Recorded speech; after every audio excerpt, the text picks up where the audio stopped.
자, 넘기면은 맨 앞에, 맨 처음에 머릿말이 나오죠, 머릿말. 그리스도인의 삶의 발견은 당신이 복음을 이해하고 영향력 있는 그리스도인으로서의 삶을 살아가도록 고안되었다. 그래서 복음을 이해하고요. 그 다음이 뭐라고요? 영향력 있는 그리스도인. 이게 이 책의 중요한 두 가지 주제예요. 한번 따라해 보실까요? 복음을 이해하고 영향력 있는 그리스도인.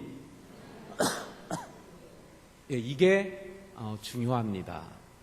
그래서 12개의 주제가 있는데, 그러니까 12주 과정이 되는 거예요. 12주 동안 하는데 12개를 크게 3부로 나누고 있습니다.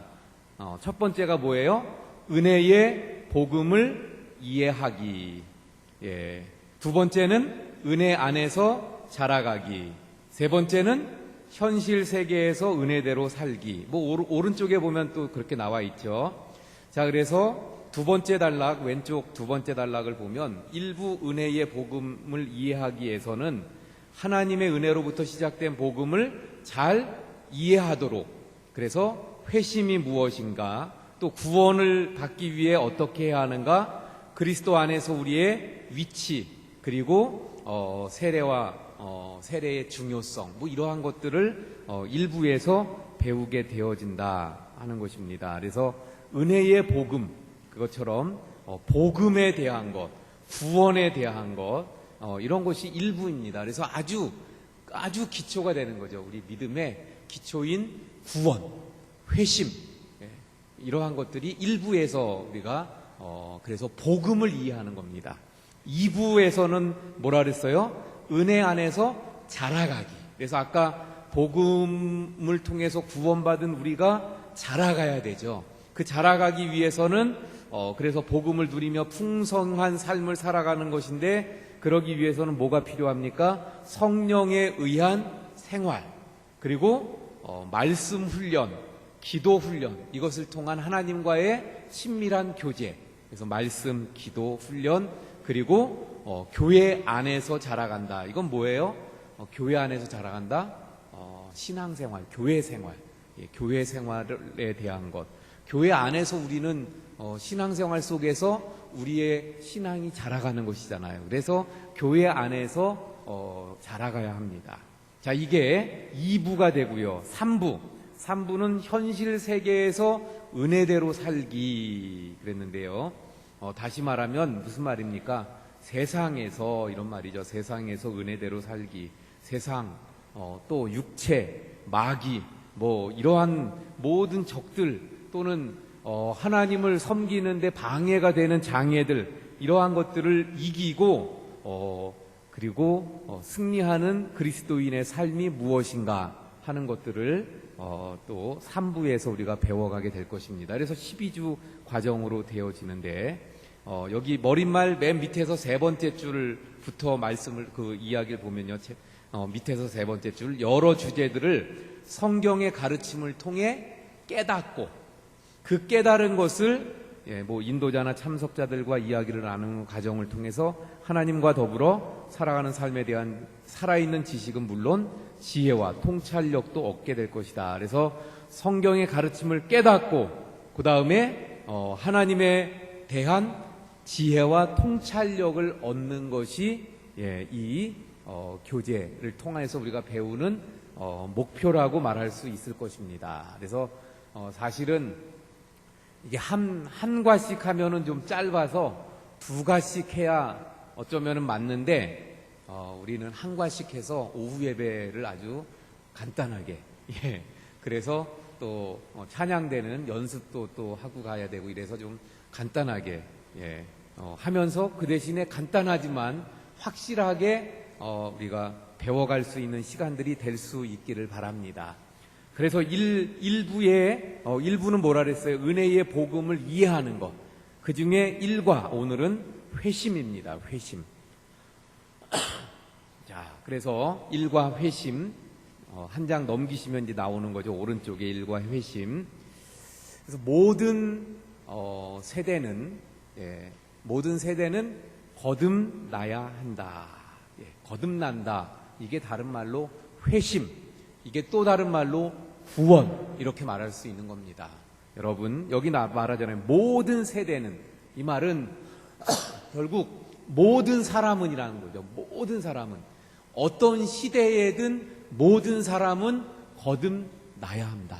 할렐루야. 예, 그러므로 지금 우리도 거듭나야 되고요, 우리 자녀들도 거듭나야 돼요. 할렐루야. 예, 이런 거듭남의 은혜가 우리 모두에게, 그리고 모든 가정 위에 풍성하기를 축원을 드립니다.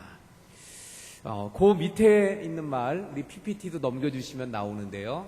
예, 사람에게는 저마다 인생 이야기가 있다. 각자 하나님과의 관계에서 성장하고 또 갖게 되는 독특한 경험이 있다는 것입니다.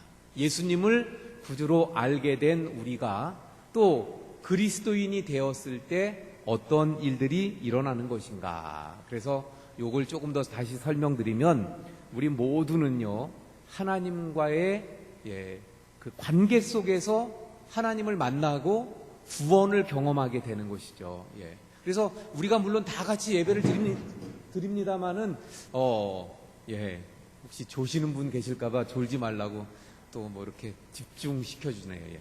자, 우리가 다 함께 모여서 이 시간 함께 하지만, 그러나 하나님의 은혜는 각 사람에게 각각 개인적으로 임하는 거예요. 구원의 은혜도요, 하나님과의 관계도 개인, 한 사람 각각 개인적인 관계 속에서 이루어지는 거죠. 그런데 개인은 다 달라요. 얼굴이 같은 사람이 하나도 없고, 우리 지문이 같은 사람이 하나도 없다 그러잖아요, 세계에. 예. 다 다릅니다. 그래서 그 각각 다른 사람들에게 하나님은 다른 방법으로 다르게 만나주셔서 각각 다른 독특한 그런 관계를, 독특한 경험 속에서 하나님을 만나게 되는 거예요. 물론 독특한 개인적인 경험을 갖습니다마는 그게 다 각각이지만, 그거를 이렇게 보면 패턴이 좀 비슷한 부분들이 있기도 하죠. 예. 오늘 이제 그러한 것들을 함께 간략하게 우리가 살펴보게 되어집니다. 자, 본문을 한번 살펴보죠. 본문이 사도행전 9장 1절부터 22절까지입니다. 사도행전 9장 1절부터 22절, 좀 말씀이 긴데 한번 우리 같이 그 말씀을, 우리 교재가 옛날 성경인지 요즘 성경인지 내가 모르겠네요. 9장 1절부터 22절까지 우리 교독으로 봉독합니다. 사울이 주의 제자들에 대하여 여전히 위협과 살기가 등등하여 대제사장에게 가서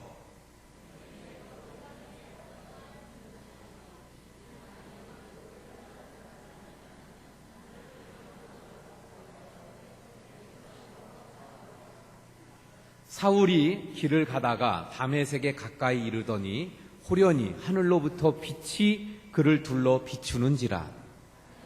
저 들음에 소리가 있어 이르시되 사울아 사울아 내가 어찌하여 나를 박해 하느냐 시거늘. 대답하되 주여 누구시니까? 이르시되 나는 네가 박해하는 예수라. 너는 일어나 시내로 들어가라. 내가 행할 것을 내게 이를 자가 있느니라 하시니. 같이 가던 사람들은 소리만 듣고 아무도 보지 못하여 말을 못하고 서 있더라. 사울이 땅에서 일어나 눈은 떴으나 아무것도 보지 못하고 사람의 손에 끌려 다메섹으로 들어가서 사흘 동안 보지 못하고 먹지도 마시지도 아니하니라. 그때에 다메섹에 아나니아라 제자가 있더니 주께서 환상 중에 불러 이르시되 아나니아야 하시거늘 대답하되 주여 내가 여기 있나이다 하니. 주께서 이르시되 일어나 집 가라 하는 거리로 가서 유다의 집에서 5 사람 사울이라 하는 사람을 찾으라. 그가 기도하는 중이니라. 그가 아나니아라 하는 사람이 들어와서 자기에게 안수하여 다시 보게 하는 것을 보았느니라 하시거늘. 아나니아가 대답하되 주여 이 사람에 대하여 내가 여러 사람에게 듣사온즉 그가 예루살렘에서 주의 성도에게 적지 않은 해를 끼쳤다 하더니. 여기서도 주의 이름을 부르는 모든 사람을 결박할 권한을 대제사장들에게서 받았나이다 하거늘. 주께서 이르시되 가라. 이 사람은 내 이름을 이방인과 임금들과 이스라엘 자손들에게 전하기 위하여 택한 나의 그릇이라. 그가 내 이름을 위하여 얼마나 고난을 받아야 할 것을 내가 그에게 보이리라 하시니. 아나니아가 떠나 그 집에 들어가서 그에게 안수하여 이르되 형제 사울아 주 곧 네가 오늘 길에서 나타나셨던 예수께서 나를 보내어 너로 다시 보게 하시고 성령으로 충만하게 하신다 하니. 즉시 사울의 눈에서 비늘 같은 것이 벗어져 다시 보게 된지라. 일어나 세례를 받고 음식을 먹음에 강건하여 지니라. 사울이 다메섹에 있는 제자들과 함께 며칠 있을새 각 회당에서 예수가 하나님의 이르심을 전파하니. 듣는 사람이 다 놀라 말하되 이 사람이 예루살렘에서 이 이름을 부르는 사람을 멸하려던 자가 아니냐. 여기 온 것도 그들을 결박하여 대제사장들에게 끌어가고자 함이 아니냐 하더라. 사울은 힘을 더 얻어 예수를 그리스도라 증언하여 다메섹에 사는 유대인들을 당혹하게 하니라. 아멘. 예, 본문 말씀이 좀 깁니다마는 본문의 말씀을 통해서 우리가 보게 되는 것은 무엇입니까? 먼저 사울이라는 사람이 등장을 합니다. 사울이라는 사람은 여기 우리 교재에 보면 9쪽에서도 그런 얘기가 나오는데 유대인의 이 바울이 이제 사울이었고요. 유대교의 지도자요 바리새인의 한 사람이었습니다. 그런데 그가 어떤 사람이었습니까? 그리스도를 믿는 사람들을 박해하는데 열심히 앞장섰던 사람입니다. 예. 누구였다고요? 그리스도를 믿는 사람들을 박해하는데 앞장섰던 사람. 예. 그는 스데반을 죽이는데 가담했으며 예루살렘에서 그리스도인들을 박해하여 다른 도시와 지역으로 흩어지게 하는데 앞장섰던 사람입니다. 예. 자, 여러분, 조금 여기 제가 설명을 좀 해드릴게요. 예. 바울은 어떤 사람이었어요? 바리새인이면서. 그래서 그가 나중에 이야기하죠. 자기가 얼마나 율법을 잘 배웠는가. 율법에 대해선 아주 정통한 바리새인 중에 바리새인이라고 이렇게 이야기합니다. 유대인 지도자였어요. 바리새인이었어요. 거기다가 그래서 그 율법의 열심으로 예수님을 믿는 사람들을 박해하는데 최고 앞장서는 사람이었죠. 그래서 예수 믿는 사람들을 다 잡는 그런 사람이었어요.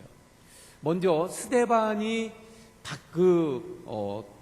돌에 맞아서 순교를 당하죠. 그때 앞장섰던 사람이 또 바울이었습니다. 자, 이런 그가 어느 날 물론 이제 여기 교재에 있는 말씀을 조금 더 먼저 말씀드리면, 그래서 스데반이 순교를 당하고 나니까 박해가 본격적으로 일어납니다. 그래서 예수 믿는 사람들을 그 예루살렘 안에 있는 예수 믿는 사람들을 막 끌어가고 붙잡아가고 막 이런 일이 벌어지죠. 그러니까 예수 믿는 자들이 예루살렘에 있다가 어떻게 돼요? 여러 곳으로 그 박해를 피해 흩어지게 되는 거예요. 그래서 그리스도인들을 박해하여 다른 도시로 흩어지게 하는 역할을 했다. 이 말이 그런 이야기입니다. 자, 그리고 이제 바울이 또 뭐까지 합니까? 예루살렘 안에서 그 스데반을 돌에 맞아서 죽게 하죠. 또 예수 믿는 자들을 막 잡아가지요. 그러다 보니까 다 피해서 다른 지역으로 흩어졌어요. 그러니까 이제는 또 어떻게 합니까? 다른 지역에까지 가서 예수 믿는 자들을 막 잡아오는 거예요.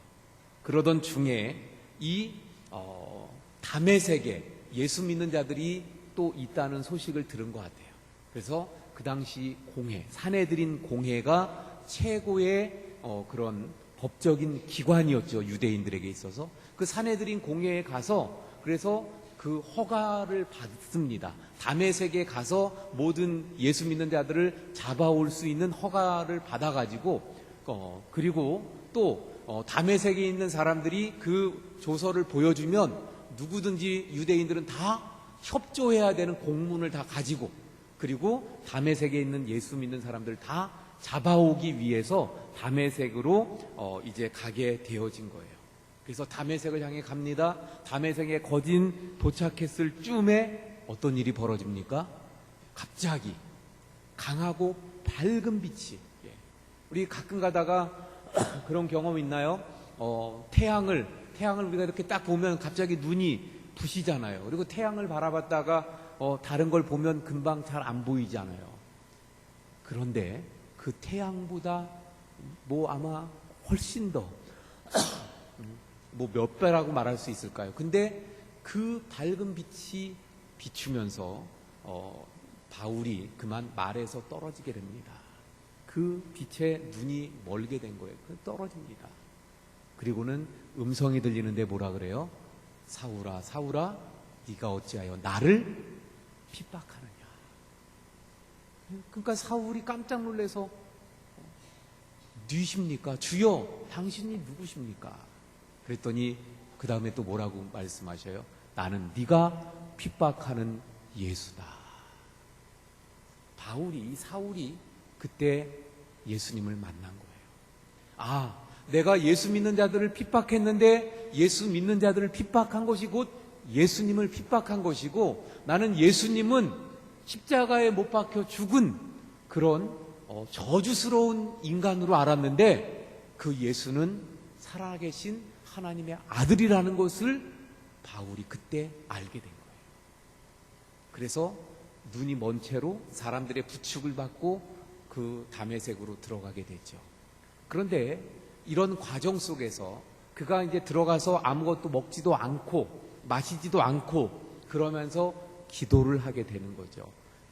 바로 이런 과정들 속에서 그가 회심을 경험하게 되는 거예요. 그래서 정확하게 회심의 자리가 어디냐 이렇게 묻는다면 어디라고 말할 수 있어요? 바울에게 있어서 전혀 다른 새 사람으로 바뀌는 결정적인 계기, 회심의 그 순간이 어디라고 말할 수 있어요? 다메섹으로 가다가 예수님을 만난 그 자리, 그 장소.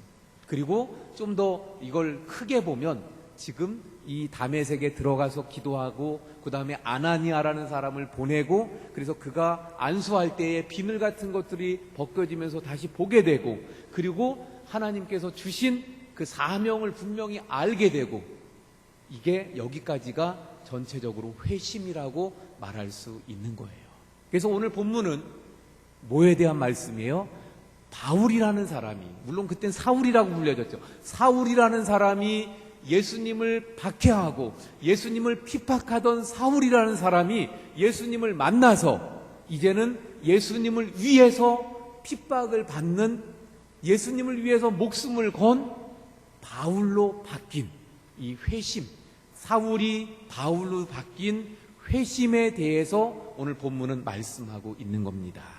자, 이제 문제를 또 볼까요? 1번. 그래서 1번 뭐라고 문제가 되어져 있나요? 당신은 바울이 언제, 여기 PPT에도 나오고요. 바울이 언제 그리스도인이 되었다고 생각하는가?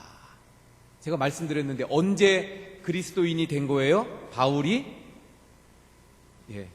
다 졸고 계셨나요? 언제?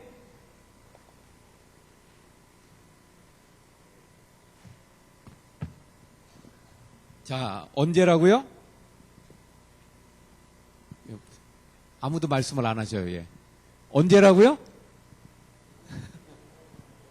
왜 그러시는데, 다메섹으로 가다가 예수님을 만나는 순간, 만난 그 순간이죠. 자, 그 다음에 또 문제가 있죠. 바울의 회심에서 중요하다고 생각하는 내용은 무엇인가? 바울의 회심에서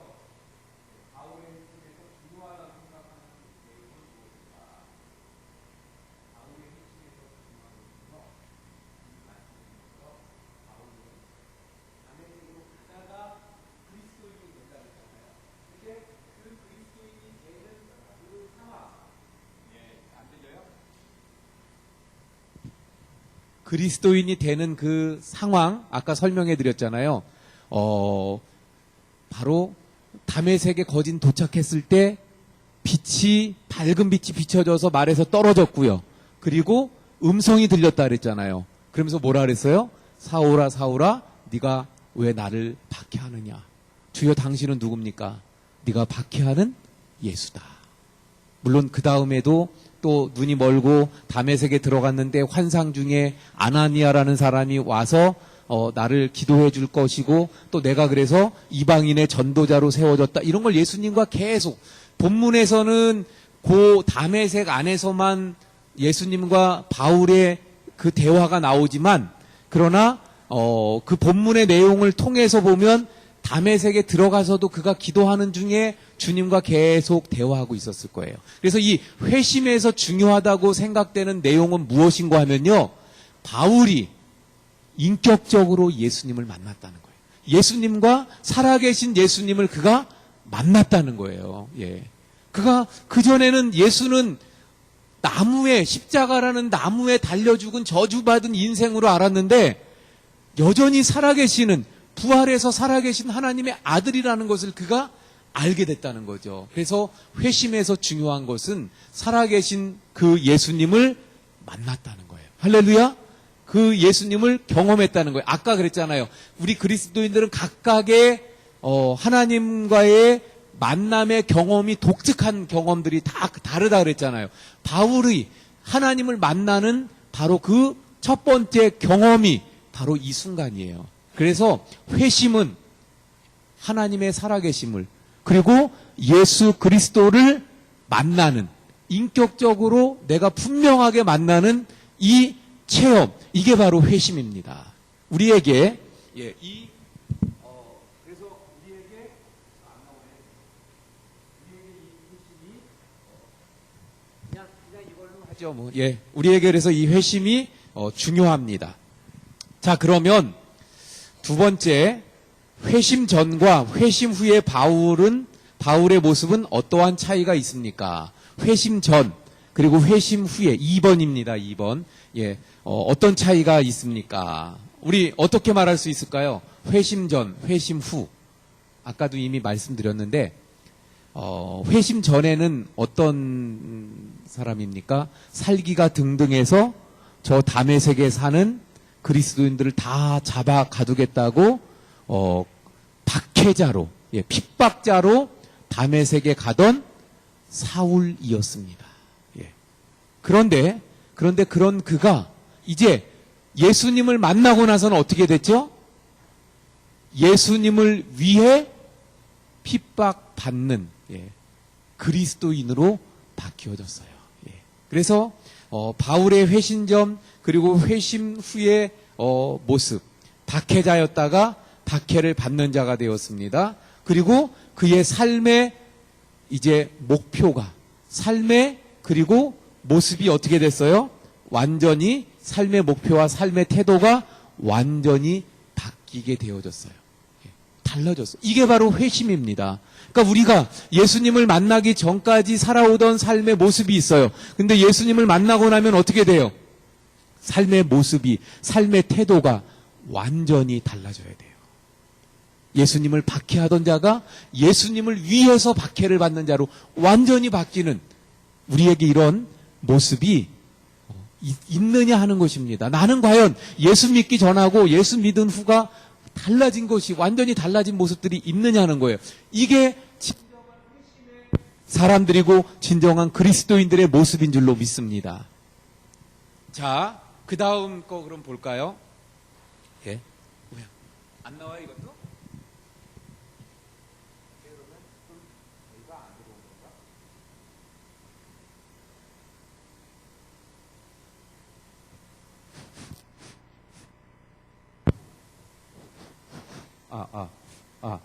나와요? 자, 3번 봅니다. 그래서 그러면 그냥 여기서 잘 들리게 여기서 3번 다음에 회심에 대한 성경 말씀을 읽어본 후 각 회심의 특징이 무엇인지 말해보라. 오늘은 주제가 회심이잖아요. 회심이 무엇인가 그리고 회심은 또 어떤 특징이 있는가 이런 것들을 우리가 잘 이해를 하셔야 되는 거예요.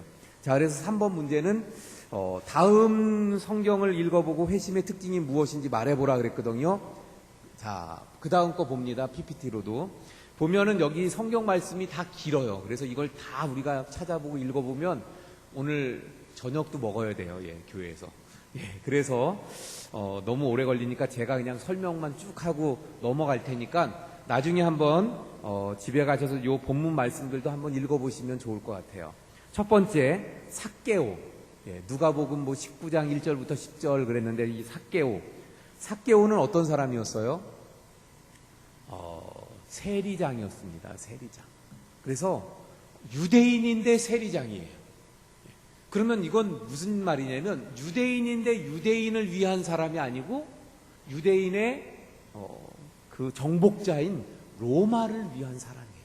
그러니까 유대인들한테 어떤 사람이겠어요? 그러니 다 누구나 싫어하는, 예, 유대인들에게 외면을 당하고 죄인처럼 낙인 찍혀 있는 사람이에요.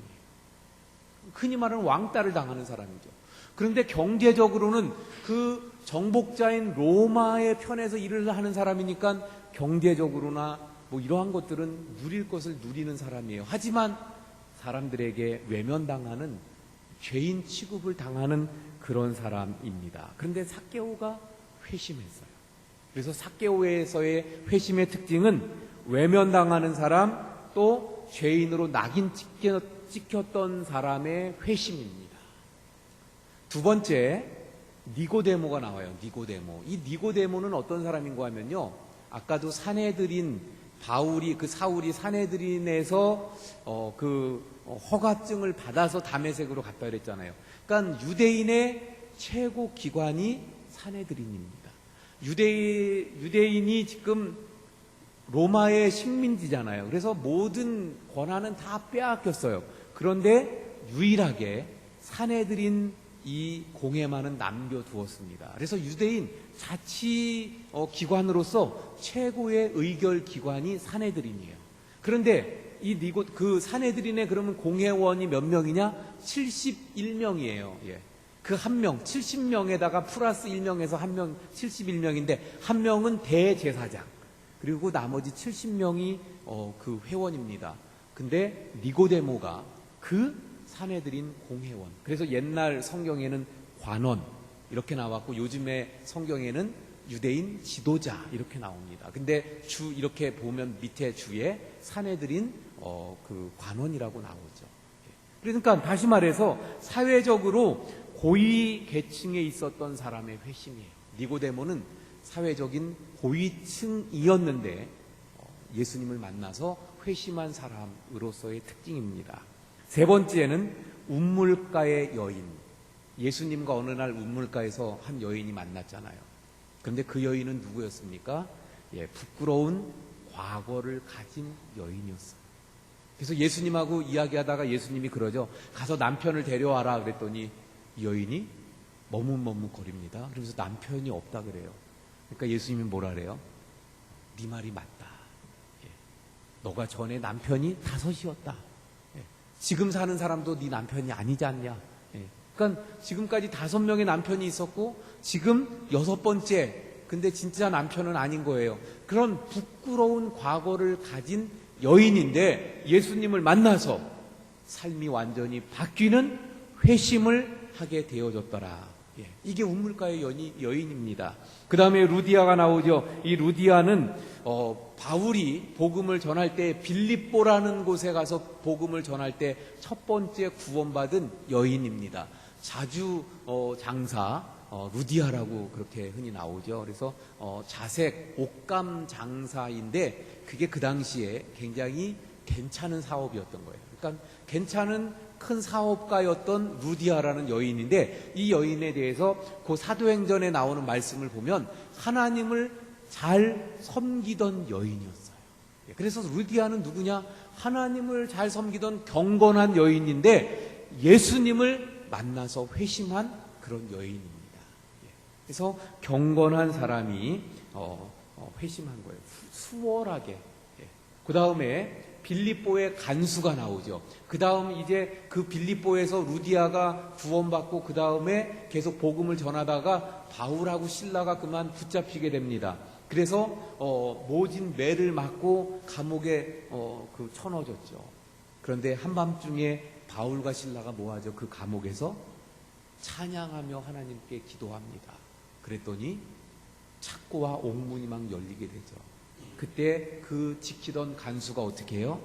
죄의 수들이 도망가는 줄로 알고, 그래서 이제 나는 그냥 어차피 인생 끝났다.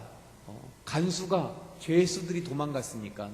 그리고 자살하려고 하는데 그때 바울이 외치잖아요. 선생이요, 우리는 여기 그대로 있다. 도망가지 않았다. 멈추시오. 막 이러면서 소리를 지르죠. 그랬더니 그 사람이 그걸 알고는, 그리고는 뭐라고 이야기합니까? 내가 어떻게 해야 구원을 얻습니까?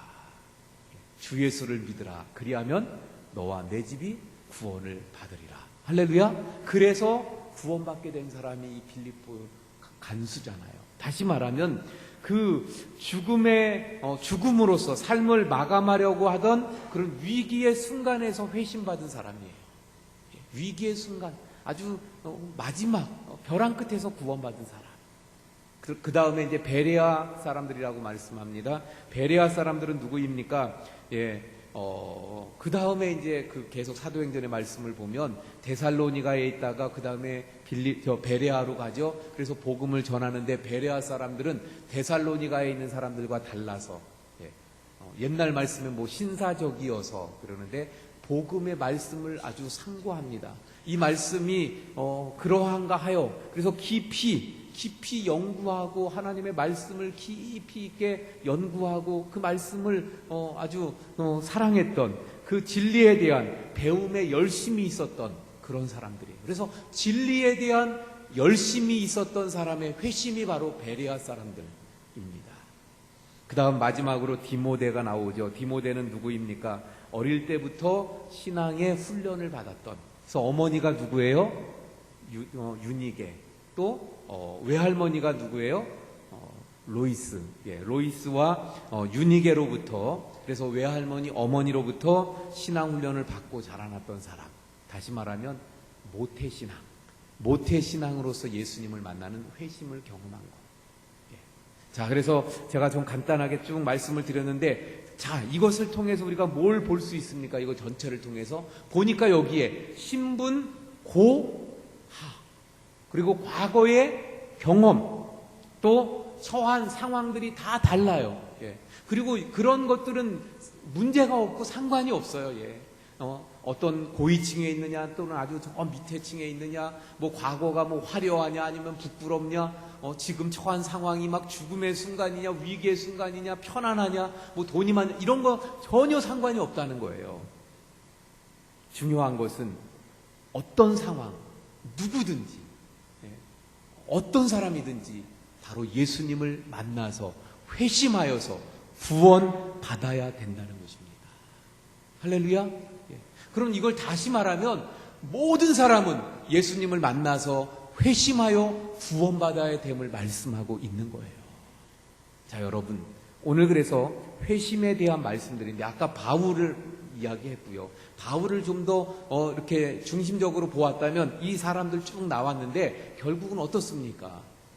모든 사람이 예수님을 만나 회심하고 구원받아야 된다는 걸 말씀드렸죠.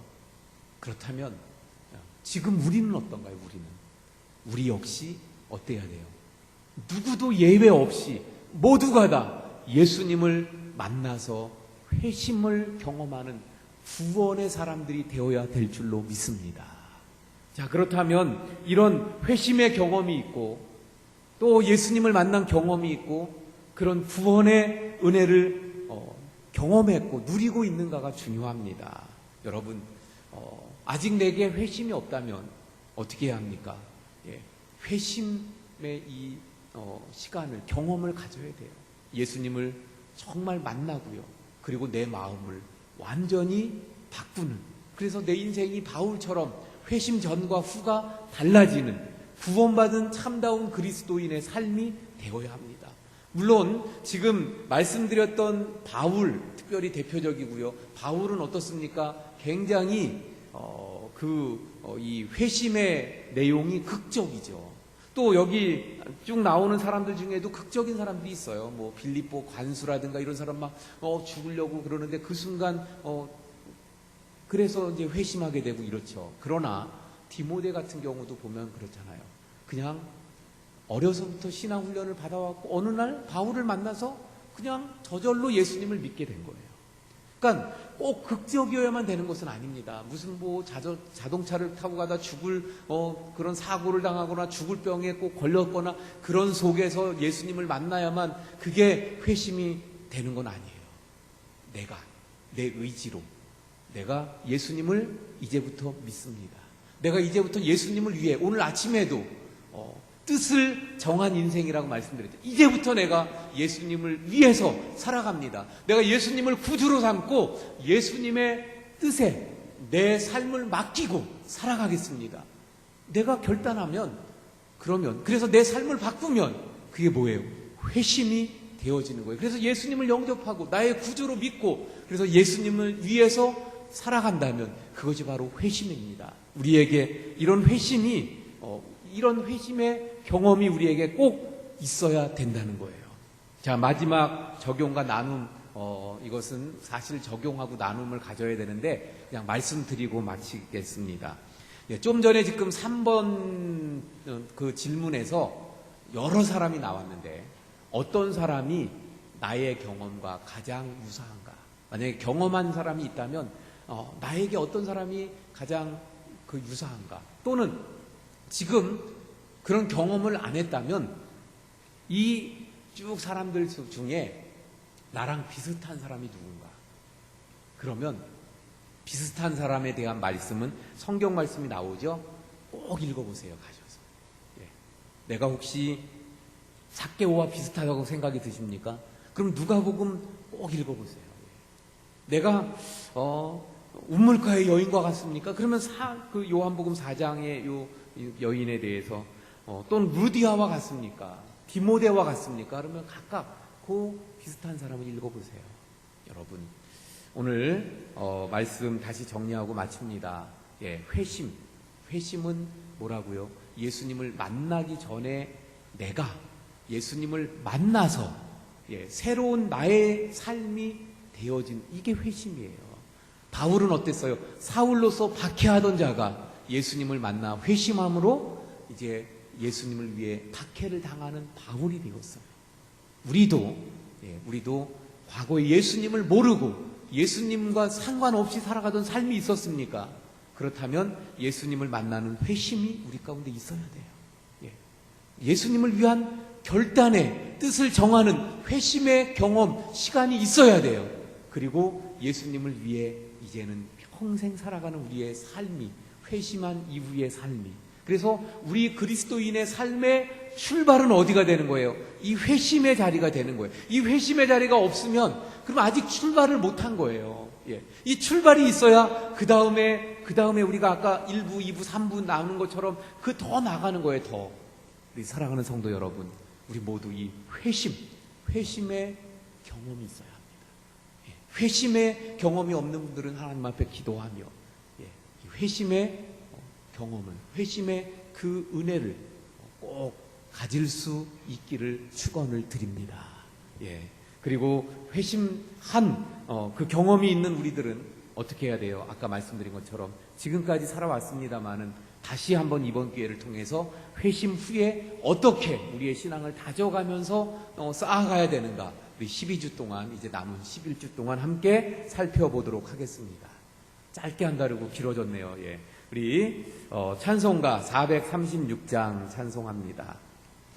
우리 그래서 다시 한번 찬송하면서 나의 그 회심의 경험을 다시 기억하고 떠올리고 그리고 이제 주님을 위한 구원받은 자답게 그리스도인다운 삶을 다시 결단할 수 있는 시간이 되길 바라고요.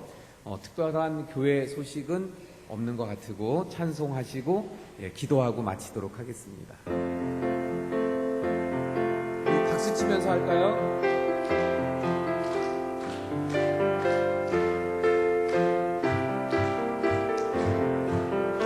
나의 예수님의 새 생명 얻은 놈 옛것은 지나고 새 사람이로다 그 생명